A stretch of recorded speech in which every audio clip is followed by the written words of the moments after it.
Hello, thanks for joining me. This is the beginning and this is the prep for your painting. You're going to receive line art in an email and you can print it out. Now,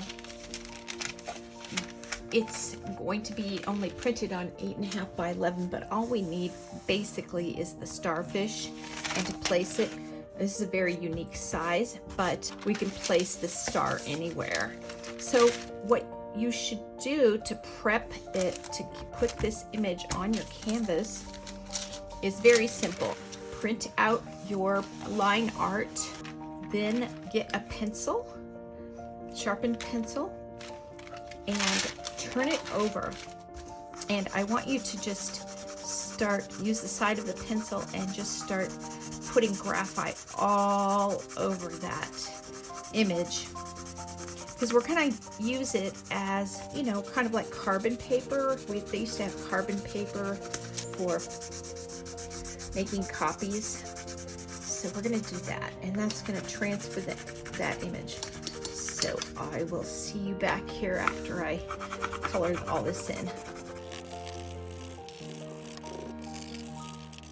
Okay, now once you put graphite on there, make sure you have enough coverage so that it transfers the image. You can place this wherever you want on your canvas. I don't like anything in the middle because it's not very interesting. It just gives a little more interest to your painting when things are a little off center. Plus, it's a lesson in the rule of thirds, which I'm not going to get into for this session, but it is really important.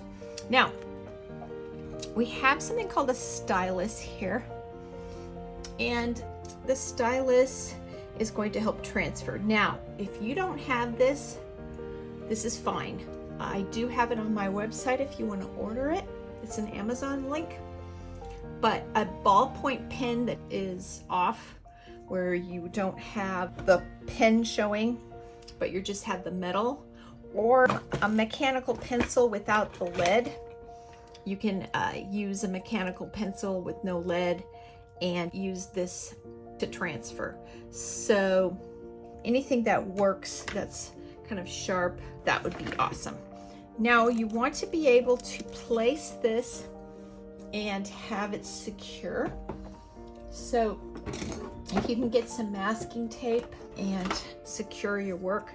I use Frogtape, and I use this for my watercolor painting. It really works well, but any kind of painter's tape, you want to be able to use this kind of tape so it doesn't tear your paper when you lift it off. That's super important. But just secure the corners so that your image doesn't shift.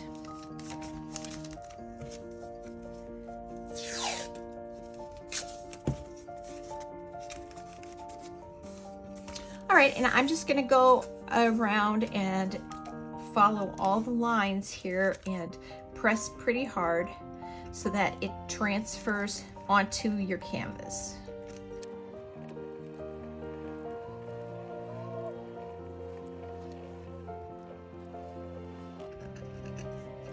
You don't have to be that precise because we're gonna be painting over things and we can correct things. All right, let's see how that looks. You can peek a little bit and see if it transferred over. That looks pretty good.